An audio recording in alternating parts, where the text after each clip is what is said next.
Hi, it's Jason Gorber for ThatShelf.com, and we're here to talk about Oliver Stone's JFK Revisited Through the Looking Glass. Shelf.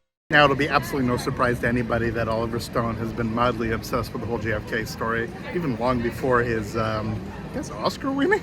Certainly attention-grabbing 1991-ish film starring Kevin Costner. Look, the JFK conspiracy, the conspiracies, frankly, surrounding it are absolutely no surprise. It's one of the most investigated events in history, and the investigation itself, frankly, brought up more questions than it actually answered. There were multiple movements after the fact to actually try to make sense of things. There was even commissions after the film's release, after Oliver Stone's film release, that actually encouraged even further investigation after the fact. And so really this is sort of a follow-up for what Oliver Stone has actually done. It's actually quite interesting what he's actually managed to achieve here. He gets a whole bunch of seemingly authentic historians rather than just, madcap conspiracy theorists to sort of lay bare some of the real challenges that there were in the Warren Commission. Now, there's always a fundamental question when it comes to JFK is, one, was the investigation a mess? I think everybody sort of agrees with that. And two, whether, regardless of it being a mess, was an investigation that was pushed to be a mess to come to a conclusion that itself was actually factual, that, Lee Harvey Oswald was a single gunman, and that whether or not it would have passed in a court case, whether the truth about who shot him and why he was shot is actually the case. And in some ways, if it was simply a documentary that actually showed that the commissions itself and the investigations themselves were deeply flawed and asked all kinds of questions about process and procedure, I'm all down. But Stone once again sort of goes a little bit further and basically lays bare his fundamental belief. He even quotes Donald Sutherland in his film and gets Donald Sutherland to actually narrate the sections of the film where he states unequivocally that it's essentially a CIA operation, that it's the right wing that murdered JFK, and he did it in order for the Vietnam War to happen, that under Kennedy the Vietnam War would not have happened, and that it was Johnson and the people around him that pushed for this to happen to actually end communism in the era. He basically just comes out and just claims it.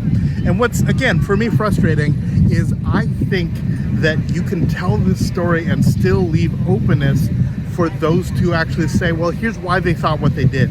That it doesn't have to be some sort of random, wild story of the entire world sort of being undercut by all these elements of play. It doesn't have to be so sophisticated for a lie to take place.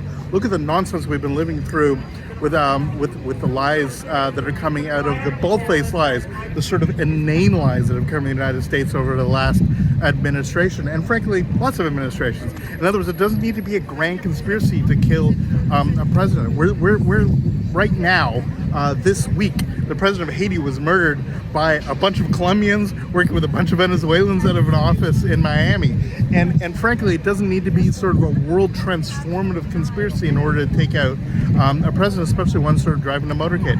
Now, there's absolutely elements in this film that, for me, who's known about the story for quite some time, found, reasonably informative. The whole notion that there were these other patsies, that's relatively new to me, that there was potential attempts in Chicago or Tampa. They're finding sort of Lee Harvey Oswald-like people in certain cities and their connection, but not a lot of the film was actually spent on that. And I would have loved somebody who would actually would defend the whole notion that despite the mechanisms being a complete mess, despite the sort of investigations being really problematic, despite the inclusion of people like Alan Dulles on the commission who had antipathy towards the Kennedys, despite all of this stuff, here's what we know and here's what we don't know.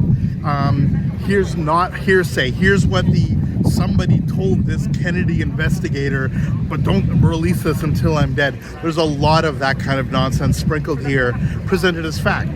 Fundamentally, Oliver Stone literally says this is no longer a conspiracy theory, this is a conspiracy fact, and that's frankly bullshit.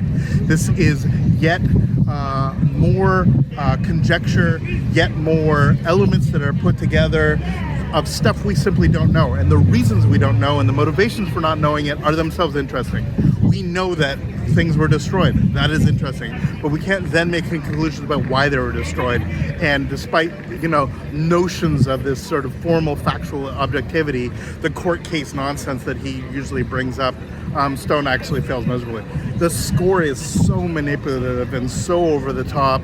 The sort of sweeping notion, and it feels like sort of like a TV special. It's not a real documentary. It's a screed. It's another option for Oliver Stone to attack the people that he's attacked so many times before, but never look inward, never look at his own obsessions, never look at what the motivations of those people that want there to be a conspiracy, the motivations for those that are looking for something more complex than it is. In other words, the Kennedy Association, this is like going, beyond the mirror, as it were, breaking through the mirror.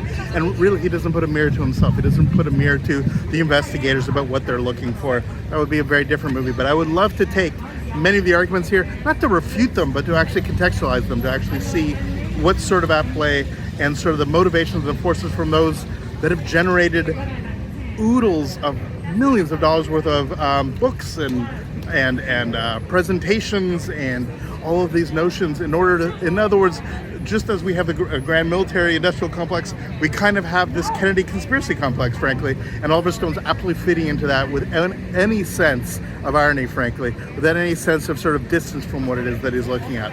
So as a film, it's a little bit frustrating. As an event, it's kind of fun. Apparently there's a 4-hour cut. He explained to Thierry Frémaux, sort of the head of Cannes, has actually seen the 4-hour cut. Be interesting if, in some ways, that's more journalistically interesting. But we'll see how that plays out. Fans of this sort of stuff, the sort of X-Files, ooh, there's got to be some grand thing going on here, we'll absolutely love it. As a documentary, it's extraordinarily frustrating, and I would have loved if he actually had the temerity, the sort of integrity, frankly, to actually have a film that was not afraid to ask questions of the questioners, to actually say, why is it that we actually want these things to be as complicated and as sort of distance as you want.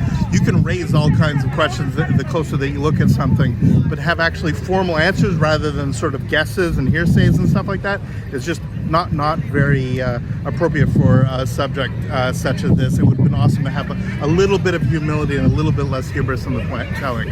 So there we are, the JFK documentary, one of the sort of big splashy doc presentations here, special presentation at Cannes. Please follow us on social media, please subscribe, please let us know in the comments what you think about this sort of film, but whether or not you're going to be engaged, whether it's a good film or not, you just want to actually watch somebody sort of deal with this subject, and whether it's still of interest to you, especially younger viewers. I would love to hear from you. As I said, thanks so much for watching. We'll see you next video. All the best.